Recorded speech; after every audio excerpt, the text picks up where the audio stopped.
The sun dipped low over Lake Serenity, casting a golden sheen across the water that lapped gently against the rocky shore. For Emma Larson, this view from her family's lake cabin was more than just a pretty sight. It was home. The cabin, a weathered but sturdy two-story retreat built by her grandparents in the 1960s, had been the backdrop of every summer of her childhood. It was where she learned to fish, where her dad taught her to skip stones, and where her mom's laughter still seemed to echo from late-night bonfires. But now, as Emma stood on the creaky porch, a padlock chain across the narrow dirt road leading to the cabin told a different story. The Homeowners Association, HOA, had blocked her access, and they didn't even know they'd cut off the only route the fire department could use to reach the cluster cabins on this side of the lake. Emma had bought the cabin from her aging parents 2 years ago, determined to keep it in the family. It wasn't just a vacation spot. It was her sanctuary, a place to escape her high-pressure job as a graphic designer in Minneapolis. She spent months fixing it up, new shingles, fresh paint, even a little herb garden out back. But the Serenity Shores HOA, which governed the small community of lakeside properties, had been a thorn in her side from day one. They had rules for everything. No bright-colored mailboxes, no unapproved deck furniture, and apparently no unauthorized access roads. The dirt path leading to Emma's cabin, and the 5 others tucked into the wooded cove, was technically on HOA land. And last week, without warning, they'd chained it shut. It started with a letter, one of those passive-aggressive missives typed in Comic Sans and stuffed in her mailbox. The HOA claimed the road was causing erosion and violating community aesthetic standards. They'd voted to restrict access, redirecting residents to a new, winding paved road on the other side of the lake. The problem? That road was a good 2 miles away, snaking through dense pines and over a rickety bridge that barely supported a compact car, let alone a fire truck. Emma had tried reasoning with the HOA president, Karen Whitaker, a retired accountant with a penchant for power trips and perfectly manicured flower beds. Karen had waved off Emma's concerns, saying, "The new road is safer for everyone. You'll get used to it." But Emma wasn't worried about convenience. She was worried about safety. The cabins in the cove were old, mostly wood, surrounded by dry pines that turned into tinder every August. A fire here wouldn't just destroy one home. It could take out the whole cove. She checked the county records herself. The dirt road was the only access route the fire department had mapped for this area. The new road? It wasn't even on their radar. When she brought this up at the last HOA meeting, Karen had scoffed. "We've had no issues in 20 years. You're being dramatic, Ms. Larson." Now, standing on her porch, Emma gripped her phone, debating whether to call the fire department directly or try one more time with the HOA. Her neighbor, Tom, a grizzled retiree who lived in the cabin next door, shuffled over, his fishing hat tilted at an odd angle. "They're going to get someone killed with this nonsense," he grumbled, nodding at the chain. Tom had been on the lake longer than anyone, and he'd seen the HOA evolve from a loose group of neighbors into a bureaucratic beast. Back in the day, we didn't need permission to drive to our own damn houses. Emma nodded, her jaw tight.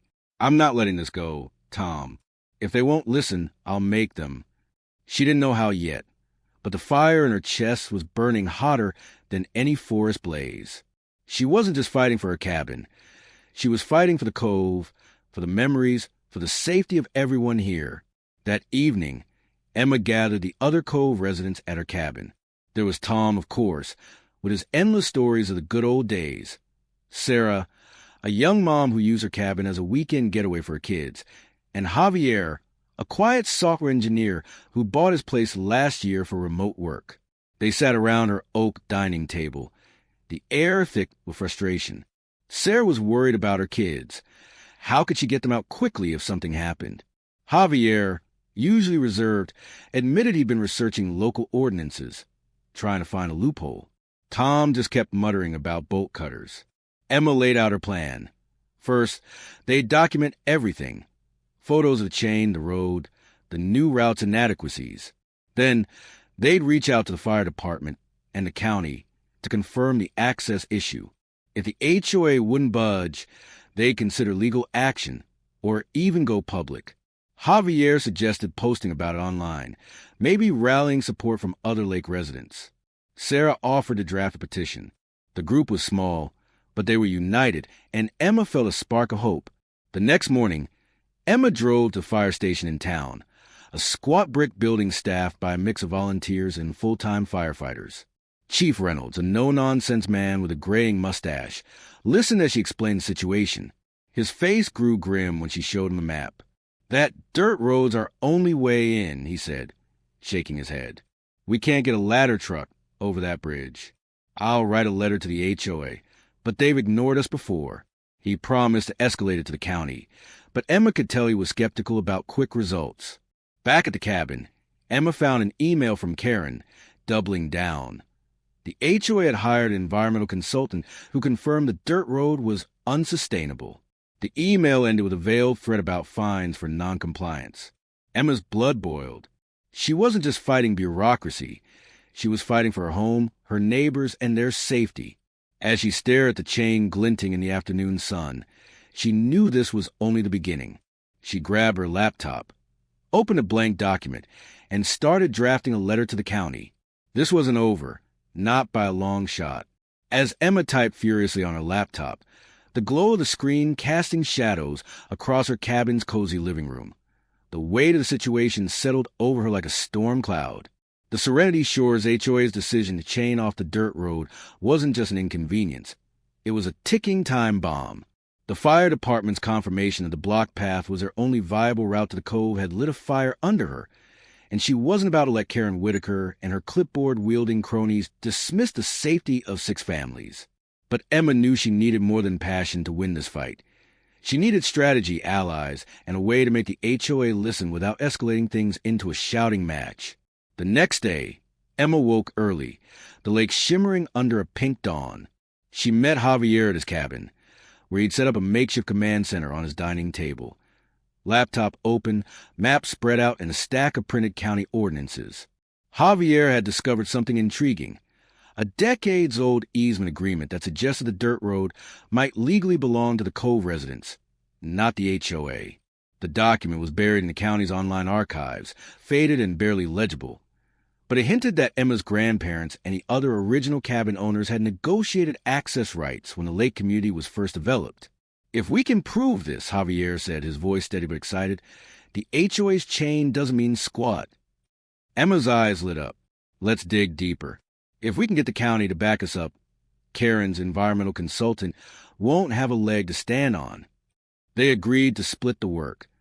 Javier would keep scouring legal records, while Emma would rally more support. She headed to Sarah's cabin, where Sarah was sipping coffee on her deck, watching her 2 kids chase each other around a picnic table. Sarah was all in, her protective instincts as a mom fueling her resolve. "I'll talk to the other lake residents," she said. "Some of them don't even use the cove, but they'll care if their property values tank because of a safety scandal." By midday, Emma and Sarah had canvassed half the lake, knocking on doors and sharing their story. Most neighbors were sympathetic, especially the older ones who remember when the HOA was just a potluck planning committee.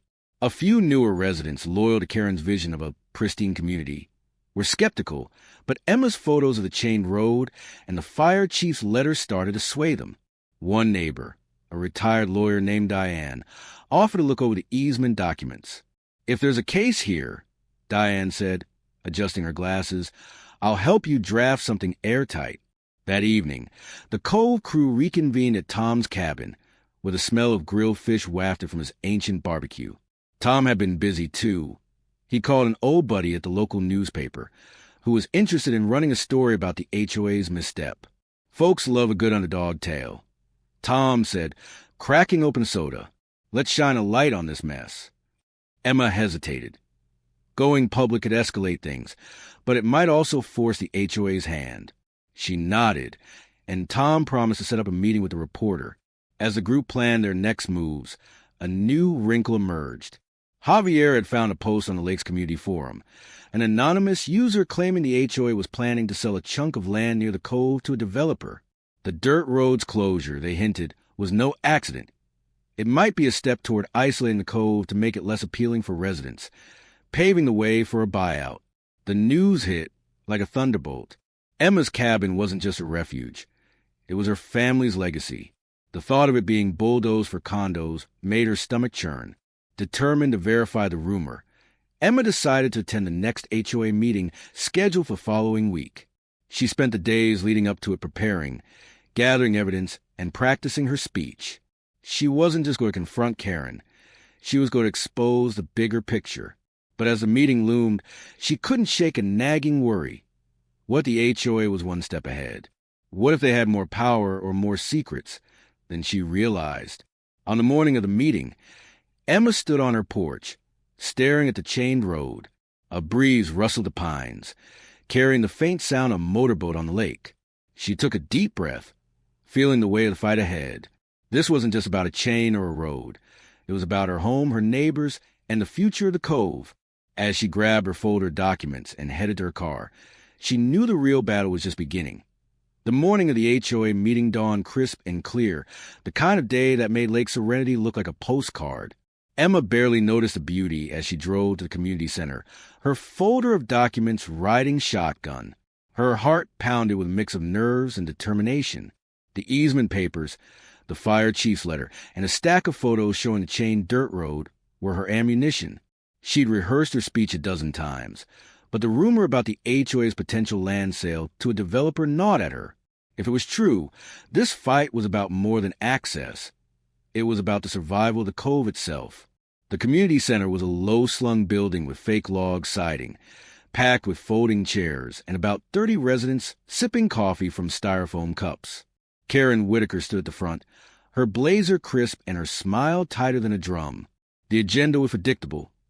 Updates on landscaping, a debate about dock maintenance fees, and a reminder to keep garbage cans out of sight. Emma sat near the back with Sarah, Javier, and Diane, who'd brought her own notes on the easement. Tom was there, too, his fishing hat swapped for a faded baseball cap, looking ready to heckle. When the floor opened for new business, Emma stood, her voice steady despite the butterflies in her stomach. "I'm here to address the closure of the dirt road to the cove," she began, holding up a photo of the chain. "This road is the only way the fire department can reach our cabins. By blocking it, the HOA is putting lives at risk." She laid out the fire chief's warning, the county records, and the easement agreement Javier had found. Murmurs rippled through the room, some supportive, others skeptical. Karen's smile didn't budge, but her eyes narrowed. "Thank you, Ms. Larson," Karen said, her tone dripping with condescension. "The board has already addressed this. The new road is perfectly adequate, and our environmental consultant confirmed the old path was causing damage. We're prioritizing the community's long-term health." She gestured to a man in a polo shirt, presumably the consultant, who nodded vaguely but didn't speak. Emma wasn't done. "The new road can't handle emergency vehicles," she pressed. "And I've heard rumors about a land sale near the cove. Is the HOA trying to isolate our property for a reason?" The room went quiet. Karen's smile faltered for a split second, and Emma knew she'd struck a nerve. A few residents leaned forward, intrigued. Others exchanged uneasy glances. Karen recovered quickly. "That's baseless speculation," she said, waving a hand. "The HOA is committed to protecting property values, not selling land. Let's move on." But the seed was planted, and Emma could see it in the faces around her. Doubt was spreading. After the meeting, a handful of residents approached Emma outside, including a couple who owned a cabin across the lake. "We didn't know about the fire access," one said. "If that's true, it's a problem." Another, a grizzled man named Hank, muttered, "Karen's been pushing fancy projects lately. Wouldn't surprise me if there's a deal cooking." Emma thanked them, her mind racing. She needed proof of the land sale rumor, and fast. Back at the cove, Javier had a breakthrough. He'd tracked down a retired county clerk who remembered the original lake development. Over a crackly phone call, the clerk confirmed the easement was still valid. And better yet, hinted that the HOA's land records might not be as clean as they claimed. "Check the deeds from the 1970s, she advised. Some of those lots were sold with conditions the HOA might be ignoring. Javier and Diane dove into the archives again, while Sarah started an online group to rally more residents. Tom, meanwhile, met with his reporter friend, who agreed to dig into the HOA's finances for any signs of a developer deal. As the days passed, Emma noticed subtle changes. A few HOA board members avoided her eyes when she passed them in town. A neighbor reported seeing surveyors near the cove, measuring land that wasn't marked for any known project. And then there was an email from an anonymous sender containing a blurry photo of a document labeled Serenity Shores Redevelopment Proposal. It was too grainy to read, but the implications were clear. Something big was brewing. Emma stood on her porch one evening, the lake reflecting a fiery sunset. She felt the weight of the fight, but also the strength of her allies: Tom's grit, Sarah's passion, Javier's smarts, Diane's expertise. They were a small crew, but they were gaining ground. As she watched the loon glide across the water, her phone buzzed with a text from Sarah. "Meeting tomorrow with the county planner. They want to see our evidence." Emma smiled, gripping her folder of documents tighter. The HOA thought they could steamroll the cove, but they hadn't counted on her. And this was far from over. The county planner's office was a cramped, fluorescent-lit room in the basement of the courthouse, smelling faintly of old coffee and dusty files. Emma sat across from Mr. Daniels, a wiry man with a penchant for loosening his tie mid-conversation.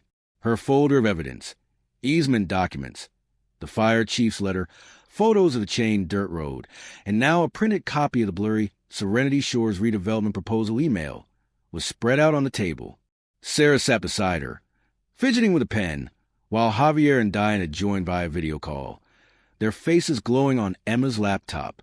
Tom had stayed back at the cove, claiming he'd guard the fort in case the HOA tried anything sneaky. Mr. Daniels leaned back in his chair, scanning the easement agreement. "This is solid," he said, tapping the paper. "The 1973 deed clearly grants Cove residents perpetual access to that road. The HOA can't legally block it without your consent." He frowned at the redevelopment proposal photo. "This, though, it's troubling. I've heard whispers about developers sniffing around the lake, but nothing concrete. If you can get a clearer copy, we could force a full investigation." Emma's pulse quickened. "So, you'll order the HOA to remove the chain?" "I'll draft a cease and desist letter today," Daniel said. "But the HOA's got a lawyer and they'll push back. You'll need to keep the pressure on, publicly if you can." He glanced at Sarah. "Your petition's got, 100 signatures already? That's a good start." Back at the cove, the news spread like wildfire. Sarah's online group had grown, with lake residents from all sides chiming in, some sharing their own HOA horror stories. Tom's reporter friend, Lisa, published a front-page story in the local paper titled Serenity Shores HOA Puts Lives at Risk, complete with a photo of the chain road and a quote from Chief Reynolds. The article went viral in the small town, and Emma's phone buzzed nonstop with messages of support, and a few angry ones from Karen's loyalists. But the real bombshell came 2 days later. Javier, bleary-eyed from late-night research, called Emma with a breakthrough. He'd traced the anonymous email to a disgruntled former HOA treasurer who'd left the board after a falling out with Karen.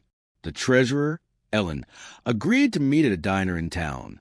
Over greasy fries and milkshakes, Ellen spilled the beans. The HOA had been in secret talks with a developer for months. The plan was to sell a strip of land near the cove for a luxury condo project, and closing the dirt road was a deliberate move to devalue the cove properties, making residents more likely to sell cheap. The environmental consultant was a friend of Karen's, paid to produce a flimsy report to justify the closure. Emma's jaw dropped. "That's fraud," she said, her voice shaking with anger. Ellen nodded, sliding over a USB drive. "Here's everything I kept. Emails, meeting notes, even a draft of the sale agreement. I couldn't stay quiet anymore." Emma clutched the drive like it was gold. This was the smoking gun they needed. The Cove crew wasted no time. Diane helped draft a formal complaint to the county, attaching Ellen's evidence. Sarah organized a rally at the next HOA meeting, inviting every lake resident and even tipping off Lisa for media coverage. Tom, ever the maverick, suggested they stage a symbolic unchaining of the road, but Emma convinced him to hold off. Legal action first, theatrics later. The day of the rally arrived and the community center was packed, standing room only. Karen stood at the podium, her usual composure fraying as residents whispered and pointed. Emma took the floor, her voice ringing with confidence. "We have proof," she said, holding up the USB drive. "The HOA blocked our road to sabotage our home for a developer's profit. We demand the chain be removed, the sale stopped, and an investigation into board's actions." She laid out the easement, the fire safety risks, and Ellen's revelations. The crowd erupted, some cheering, others shouting questions at Karen, who stammered about misunderstandings and community benefits. As Emma stepped down, Lisa's camera flashed, capturing the moment. Chief Reynolds stood up, adding weight to Emma's words. "If that chain isn't gone by next week, my department will cut it ourselves. We won't risk lives." The room buzzed with energy, and Emma felt a surge of triumph. They'd exposed the HOA scheme, rallied the community, and had the county on their side. But as she locked eyes with Karen, who was whispering urgently to her lawyer, Emma knew the fight wasn't over. The developer was still out there, and the HOA wouldn't go down without a brawl. That night, Emma stood on her porch, the lake shimmering under a full moon. The chain was still there, glinting defiantly, but she felt unstoppable. Her neighbors, Tom, Sarah, Javier, Diane, and now Ellen, were a force to be reckoned with. The USB drive sat on her table, its secrets ready to shake Serenity's shores to its core. As she sipped her coffee, her phone lit up a new message from Lisa. "Found a lead on the developer. Meet me tomorrow." Emma smiled, her resolve hardening. The code was worth fighting for, and this was only the beginning of the next battle.